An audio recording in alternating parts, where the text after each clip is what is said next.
Uma das questões de diferença do self-made e do herdeiro, muito importante, é porque o dinheiro, ter muita grana, te dá mais acesso a prazeres, né? Você consegue ter acesso a mais fontes de prazeres, consegue comer variedades de comida maior, comidas feitas por chefe, você consegue ter um lazer mais variado, então você tem acesso a uma gama maior de prazeres na sua vida. E prazer é uma parte muito importante da vida, é parte do que traz felicidade, mas nem de perto prazer é igual a felicidade. Se prazer fosse igual a felicidade, todo viciado em crack, ou viciado em heroína, ou uma pessoa obesa que come KFC e McDonald's todos os dias, seriam as pessoas mais felizes do mundo, porque eles estão tendo prazer o tempo todo, prazer o tempo todo. E não é o caso. Eles não são nenhum símbolo de prazer, de felicidade. Eles são o oposto.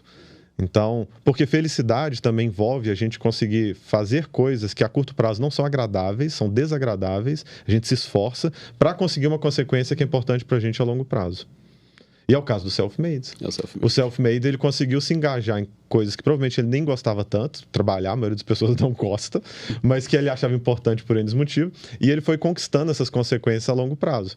Então, ele tem acesso a essa realização, que é a maior parte da felicidade, grande parte da felicidade. Enquanto que o herdeiro, não, ele tem acesso aos prazeres, mas não necessariamente a realização.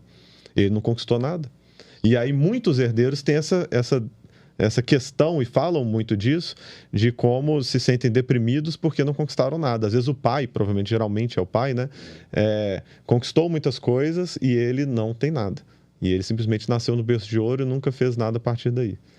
Então, é bem diferente. Não é só ter o dinheiro.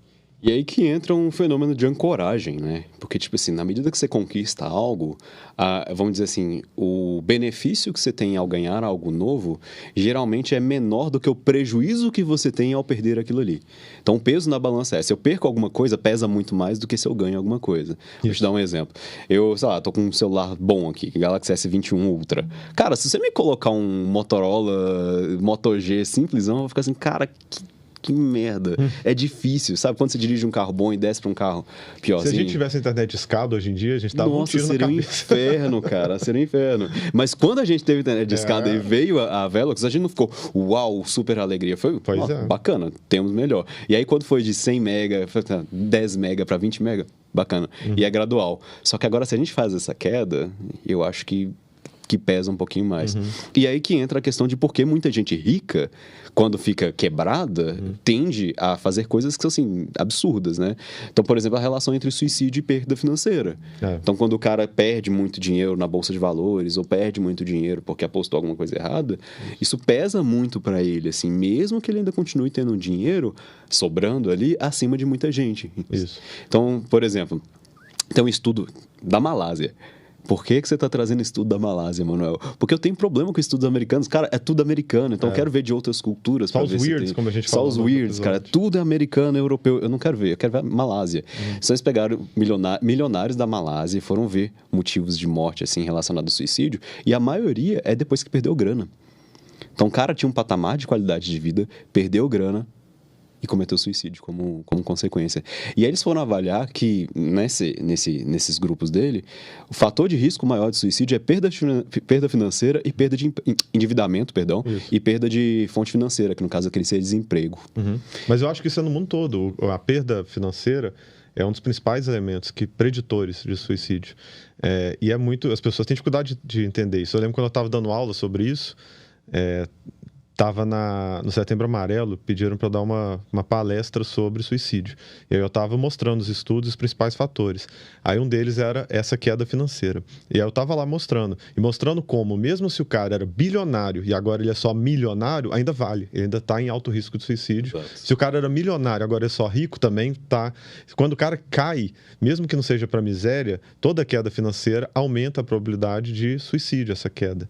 Então, diminuir seu patamar é muito difícil para as pessoas, porque elas se comparam muito socialmente, e agora ele se vê como um fracasso, porque antes ele estava num meio em que as pessoas, quem ele convive, quem ele saía, para os lugares que ele ia, as pessoas tinham acesso a X coisas e agora ele não tem mais. Então ele se sente muito atrás. Ele sempre olha em volta para o jardim dos vizinhos, de quão bem eles estão. A grama é sempre mais verde. Isso. E aí, como ele vê que ele caiu muito, ele se sente muito mal. Mesmo ele tendo acesso a coisas que pessoas de classe média alta, classe média, nunca vão ter. Ainda assim, A saúde mental dele vai lá embaixo. Aí você pensa, porque os ricos são os bostas mimados. Não, às vezes esse rico era um pobre que ganhou dinheiro. Ele é o pobre, são todos seres humanos. E aí ele ganhou dinheiro. Se isso acontece com ele, ele sente isso. Assim como possivelmente quem está ouvindo sentiria. Tem uma grande probabilidade também. Então, é um fenômeno humano, simplesmente. Você tem paciente seu que fica com vergonha de te falar os white people problems que eles têm? Tenho, claro. E aí, tipo, é uma coisa que a gente tem que desconstruir um pouquinho para eles. Pra quem não sabe, o white people problems, né? Problemas de pessoas brancas, é um jeito de falar de problemas. A pessoa se vê como privilegiada, mas ainda assim ela tem questões que estão incomodando ela. E a internet passou a chamar isso de white people problems, tipo, problemas de gente branca, problemas supostamente mesquinhos, pequenos, perto dos grandes problemas. Exato. E é interessante, né? Porque muita gente tem vergonha de ter problemas que são, vamos dizer assim, problemas de classe alta, né? Isso. Sei lá, nossa, tô muito chateado porque eu não consegui fazer um aniversário para 100 pessoas numa loja, numa salão de festa chique aqui em BH. E aí a pessoa está realmente, genuinamente mal por causa disso. Não é pelo fato de que socialmente algumas pessoas não têm algo e você tem, que você não vai mudar suas emoções. Você realmente está sentindo mal em função daquilo ali, né? E o paciente quase sempre faz um disclaimer, tipo, eu sei que quase ninguém tem condição de fazer, sei lá o quê, mas eu tô...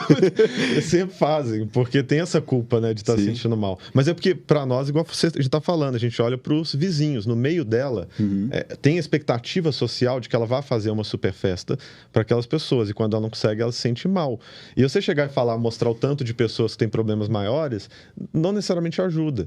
É igual a pessoa que está sofrendo de qualquer coisa, de depressão, ou que o filho está muito doente, ela falar, mas o filho da fulana foi picado pelo fulano, serial killer muito pior, você está aí reclamando. Ah, você está reclamando que você está com essa doença X que te faz vomitar, mas eu tive câncer por tantos anos, passei por aquilo. Tá, mas isso não muda o fato que ela está sofrendo. O fato de ter gente que sofre mais e que tem muito sofrimento no mundo, raramente é um alívio para a pessoa que está sofrendo. Então, não é assim que funciona. Isso também se aplica às pessoas ricas. E que é interessante, porque uma das variáveis que influencia muito ali da gente querer ostentar, da gente querer ter dinheiro, da gente se sentir mal ou não em relação a esse dinheiro, é comparação social. Isso que você acabou de fazer é comparação social. Isso. Só mas que é de outro ângulo. Isso, mas é porque essa é uma comparação social ampla, fora da bolha dela. Se na bolha dela, de fato, tivesse um monte de gente pior do que ela, ninguém consegue fazer aniversário para 100 pessoas, como o exemplo que você deu. Ninguém consegue fazer isso e ela não conseguiu, ela estaria até bem.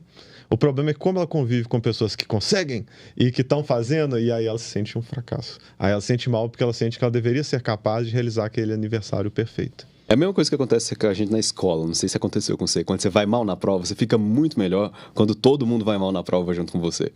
Então é o mesmo fenômeno, mesma história. E aí,